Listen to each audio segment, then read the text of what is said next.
This module will cover everything you need to know about the financial paperwork that may be needed throughout the year. You can find all of the necessary paperwork by typing in RSO Finances on the WMISH homepage or typing the URL on this slide. The first form is called a generic voucher and is used to process all payments.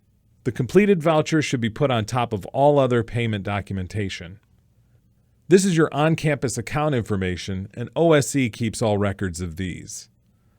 The top portion of the form is for payee and organization information. The left-hand side will be used for all payee information. Fill in the date you are completing the form. The payee vendor name is who the payment should be issued to, the name that should be on the check. Next, it asks for a WIN or employee ID number. If you are reimbursing a student, staff, or faculty member, they must provide you with this information. The remit address is the address that is associated with the payee or vendor. This will be where the check is mailed to. The right-hand side is used for your organization's information and the signatures to authorize the payment. At the end of this course, you will have signature authority for your organization. You will need to sign all vouchers that are completed for your RSO. This is done on the second set of signature lines. The first set is reserved for OSC's director to sign. On the department placing the order line, you will supply your RSO's name.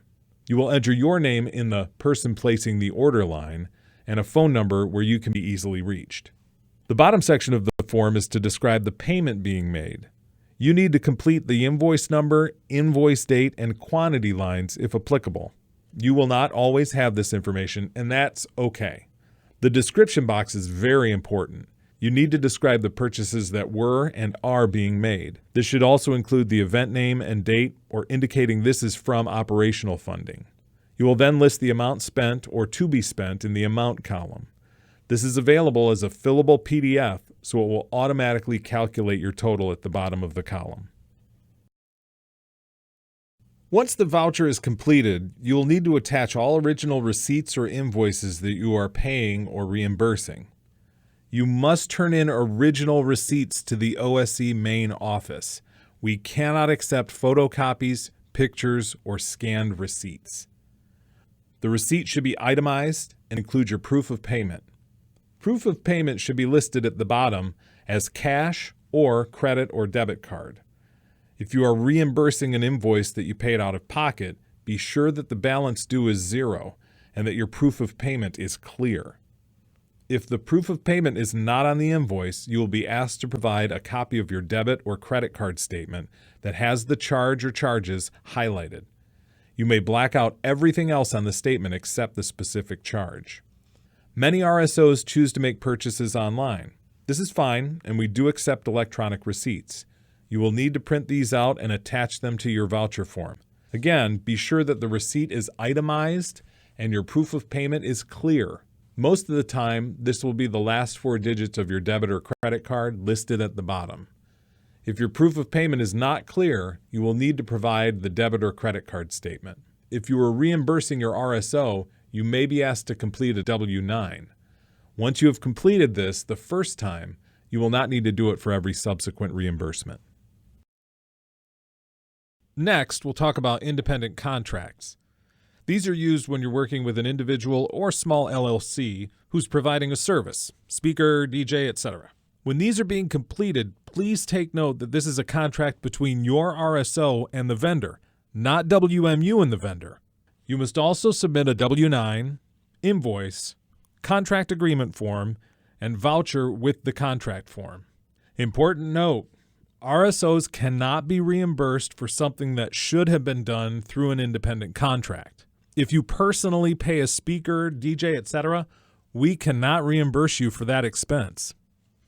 The person or company you are contracting with will need to fill out the majority of these forms. In question number 2, they should describe the service they are providing, event name, date, and location. Number 3 should list the amount being paid. Number 4 should list any equipment the vendor is supplying to do the service described above. This will not always be applicable. The next page requires that individual's printed name and signature. This is a questionnaire that the individual must fully complete. The last page continues the questionnaire and asks for several pieces of information at the bottom. The individual LLC must fully complete this bottom section. The name of the individual or business should be the name that the check should be issued to. They will need to indicate what type of entity they are. This is their tax status. Next, they must provide either a social security number or an employee identification number. If they indicate that they are an individual, they must supply their social security number. If they are an LLC single member, they must supply both their social security number and employee identification number. For any other entity, an employee identification number will suffice. Below this, they must complete their address. This should match the address that you list on the voucher for the payment. The bottom section will be completed by OSE. As mentioned earlier, along with the independent contract form, the vendor must submit a W-9, contract agreement form, and invoice in order to process payment. The university cannot pay an individual for work completed without a W-9 on file. This is used for tax purposes and should be completed by the individual business. The contract agreement form states that your RSO is recognized by WMU, but you are not an employee or designated representative of the university. You are entering into this contract on behalf of your RSO and not the university. In the top box, you will need to fill in the name of your RSO in both blanks. It then must be signed by both the RSO representative and the individual or business you are contracting with. The last thing needed to complete an independent contract payment is an invoice. The vendor should be supplying you with the invoice for their services. If they are not familiar with issuing invoices, there are many templates available online. The things to make sure are included on an invoice are the person or business who is billing you, your organization as the entity being billed, the service that is being provided, and the amount being charged. The last form we will talk about is the service agreement. This form is used for payments between your RSO and a university department. You will need to take this form with you to your contact in the department that you are working with to fill out together. You need to agree upon the service being provided by the department and the total fee. Make sure to ask if the fee they provide includes taxes. RSOs are taxable, and you want to be sure that the department is including this on the front end so as not to go over on your budget. You do not need to fill in the fund or cost center line. This will be done by OSE. Once everything is agreed upon with the department, you will sign the bottom portion as well as the department contact. You will then bring the completed form to the OSE main office where it will be reviewed and signed. OSE will send it back to the department with your account information and the funds will be transferred internally. Congratulations! You made it through the last module. Please be sure to complete the last form on the OSE Experience page. Stay up to date with all things student engagement by following our social media accounts.